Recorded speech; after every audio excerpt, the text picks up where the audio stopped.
Hi everyone, this is FLERFPRATT, Flat Earth Points Refuted 1,000 times. This time we're addressing the mantra of the science denier. Don't listen to the so-called experts. Do your own research. To make sure you don't miss anything, click subscribe and remember to hit the bell. Okay, let's see. Shape of the Earth. Round, round, round, round, round, round, round. How we know? Oh, okay. Horizon, convergence of paths,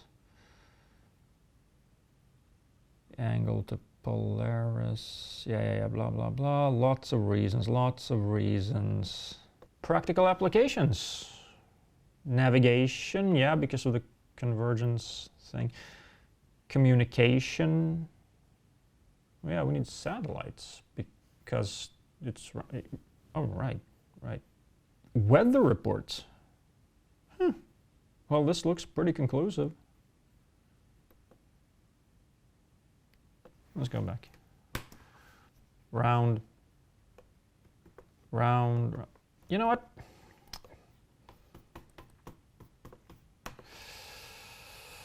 Earth is flat. There you go. It's flat. I did my own research. That is how science deniers do research. They look for information until they find something that contradicts the established scientific consensus, and accept that as true blindly and without question, because this is the truth that they didn't want them to find. They didn't just blindly accept the first thing they found, you know, that which is taught in school, aka Brainwash Central. How do you do research? Do you just collect information until you find what you're looking for?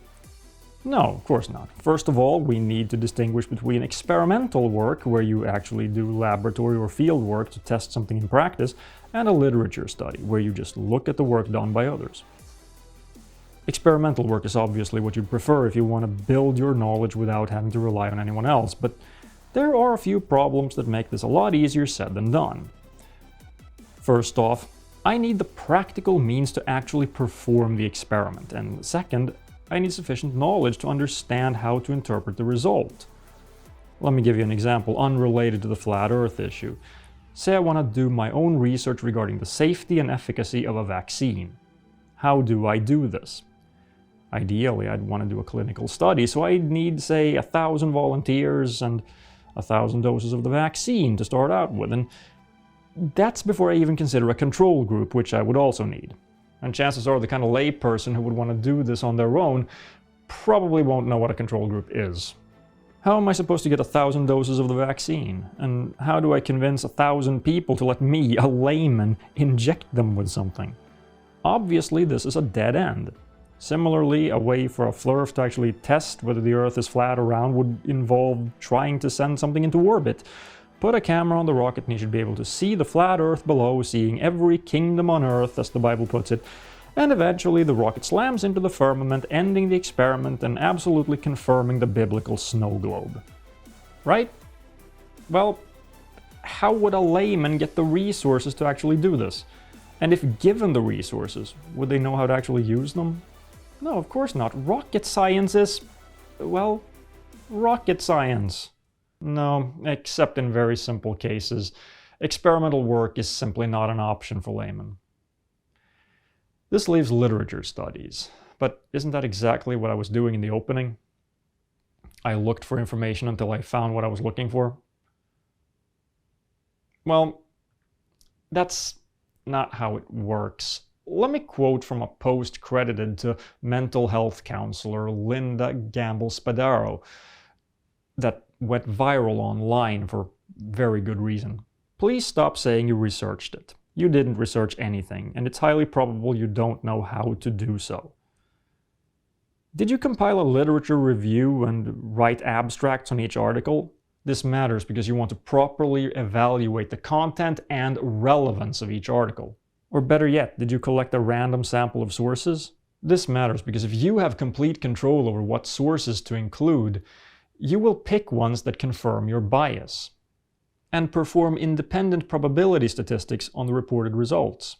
This matters because a study involving 1,000 subjects should carry 1,000 times the weight of a single case study. I want to look at the individual data points in each study, combine them all, and perform an independent analysis of my own on the union of all the data sets. This also means that articles that don't actually include raw data have got to go because they're useless. No? Did you at least take each article one by one and look into the source? That would be the author, publisher, and funder. Does the source have the required expertise? Is there some obvious bias involved? Is the article even peer-reviewed? This should be an absolute bare minimum for inclusion in an academic literature study, but science deniers tend to think of it as a deal breaker. We can't use academic articles that describe actual experimental work done by actual competent researchers. I mean, we won't confirm our biases that way. Then critique the writing for logical fallacies, cognitive distortions, and plain inaccuracies. No, of course not. That's part of that pesky peer review thing. Did you ask yourself why this source might publish these particular results? No, because everything that contradicts the scientific consensus is automatically reliable, right?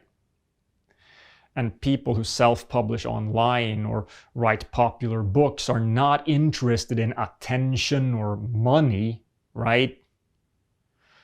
And it's not like in academia, your reputation relies on your work actually being useful. Oh, right. Did you follow the trail of references and apply the same source of scrutiny to them? Of course, this matters because building your work on bad work is like building a castle in a swamp. It sank into the swamp. No? Then you didn't research anything. You read or watched a video, most likely with little or no objectivity. You came across something in your algorithm-manipulated feed, something that jived with your implicit biases and served your confirmation bias, and subconsciously applied your emotional filters and called it proof. I think this post is absolutely wonderful because most people look at the method described here and go, what? Well, doing scientific research is hard. That's why it takes years of study to become a scientist. Even a literature study includes an evaluation process, and that is beyond most lay people. So what am I saying here? That laymen can't do research? Well, not quite. There is something lay people can do to evaluate information, but science deniers are not gonna like it. If your car doesn't work and you know nothing about how to fix cars, how can you find out what's wrong with it or even fix it? The answer should be obvious. Take it to an auto mechanic. An auto mechanic has the expert knowledge you lack and the resources to apply it. We know this because he manages to stay employed. He fixes cars for a living. People hand in broken cars, he repairs them, and they work. Now, of course, an individual mechanic might be having a bad day, or he might be bad at his job, or he might even be trying to trick you into paying for an unnecessarily expensive repair. But if you take the car to a number of different competing mechanics, and they all say the same thing, it looks like what we have here is an expert consensus. And the expert consensus is the best information realistically available to you. The same is true with science.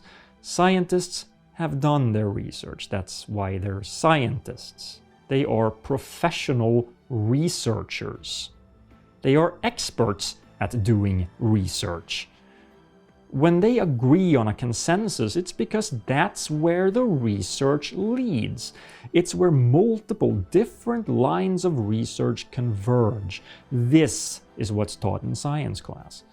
It's taught because it's where the research leads. Getting an education in science involves a guided tour of this consensus, and As I covered in an earlier part, you get to do experimental work that confirms what you're being taught. So what is it that laymen can do to evaluate information? Simple. We can compare it against the expert consensus. If it conflicts with the consensus, you have to ask, is it because this is the new paradigm that will overthrow the consensus and take its place? Or is it an outlier, or maybe even pseudoscientific garbage? It may not be easy to tell.